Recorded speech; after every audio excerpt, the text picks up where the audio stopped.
Good evening, everyone. It is once again Ted the Speed Learner, and tonight I'm going to start a video series entitled English Grammar Etymology. Okay? And there's a reason for this, because eventually what I'd like to do is write a book called Latin, Your English Dictionary, and by doing so, then you guys will have a dictionary in your head, and that means that you'll be able to read just about any book you want and not struggle with it. You won't have to look it up. We won't have to look up every single word in the dictionary just to read it. Okay? So, let's start this way. I have already previously stated in a previous video that there is a region in Italy, okay, the country of Italy. There is actually a region called Latium, okay, and I hope you can see this. There you go. And in that region is a town called Alba Longa, which actually translates into a long row of bushes. Okay, so there's a town called Alba Longa, which means a long row of bushes. Okay? And it was in that town that a bunch of Phoenicians got together and took chunks of the Greek language and converted them into what we know now as the Latin language, because 60% of our language comes from Latin. Okay? Anyway, so the thing is that virtually all of your grammar terms that you find in an English grammar book actually came from Latin. And I'm going to illustrate that starting tonight.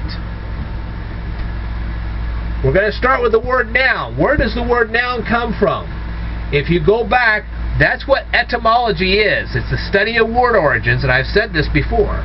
If you go back a long time ago, you find out that noun actually came from the Latin word nomen. And once you understand what the Latin word nomen actually means, then a lot of other things will start making sense. Nomen means to name something. Okay? That's what it really means. Okay? So when you name your dog, boom, the name of your dog is a noun. Your own name is a noun. My name is Ted. That's a noun. Okay? To have a noun is nomen, which means to name something. Sewing machines have the name of sewing machine. Scissors have the name of scissors. Get it? That's how that works. Now, what about pronoun? Okay? The prefix pro in Latin means in place of. So,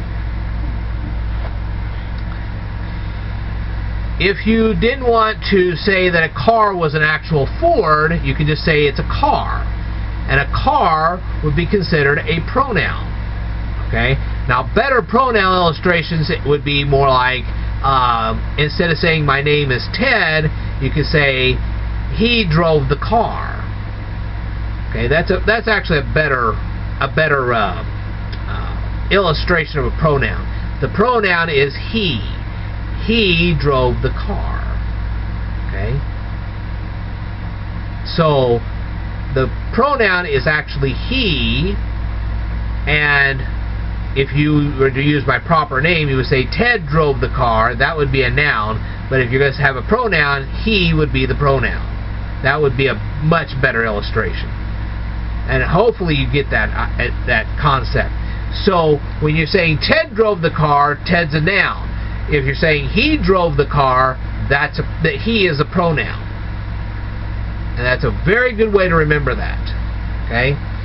Car really isn't quite... You can still say car as a noun, but you're using he, she, it, we, they, so on and so forth. Those are really pronouns right there. Okay? So that's a much better way to illustrate all this. And that's how that works. Okay. Now then, I want to thank you very much for watching this particular presentation. I'm going to tell you the next word in just a moment, so I'd like for you to stay tuned.